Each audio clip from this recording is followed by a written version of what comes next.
એક તો પેલા ભુવા, પછી બીજા નંબરના ચોર, બીજા નંબરના ચોર અને ત્રીજા નંબરના આપણા જેવા ભગતડા.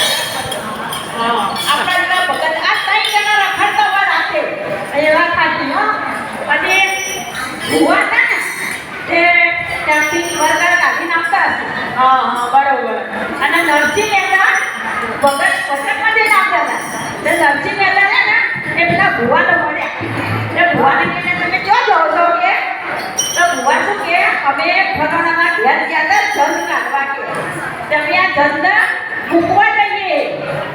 કે જંદ મૂકવા દો કે તો પણ મૂકવા દો કે મને બતાવો દો ખરા જંદ કેવો હોય. એટલે કે જંદ તો કે મેં આ શીશામાં મૂક્યો કે તો કે મને બતાવો કે મારા જંદ જોવો છે.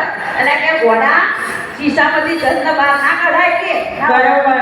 મને તો કોઈ જમીનમાં નાખી દેવાનો કે એવું તારા આખું હોય તો એ કે મારા હંગાત કે તે નરસિંહ હતા ને તે ભુવાના હંગાત થયા.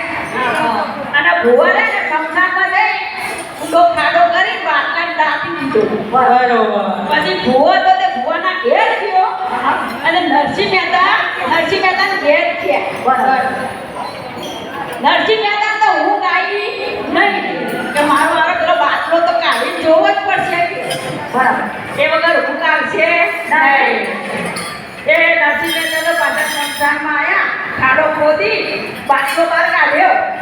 બાટલો કાઢ્યો અને પછી બાટલાનો ભૂત ખોલ્યો ને તો અંદર કૃષ્ણ ભગવાન બોલી રહ્યા હતા.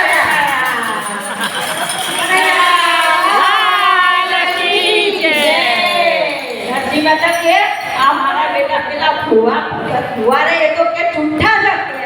આ તો કે તમને કૃષ્ણ ભગવાનને ભાઈ પૂર્યા છે અને ભાઈ કે ન પૂર્યો એ કહેતા હતા. કૃષ્ણ ભગવાન શું કે ખબર હે? નરસિંહ મહેતા એ ભુવા જૂઠા નહીં, એમને તો કે જન જ હતો કેવો. બરાબર. હું જેના ઘેર ગયો હતો ને એના ઘેર રૂપિયા વાળો હતો કે રૂપિયાની કોઈ કમી નથી. પણ એ કોઈ પાંચ આગળનું પૂન ના કરે, કોઈ મંદિરમાં ના આવે કે દાન ના આપે. એટલે કે કોઈના ઘેર ભૂવો થઈ ગયો કે બરાબર. એના ઘેર હું જતા થઈ ગયો એના ઘેર હું.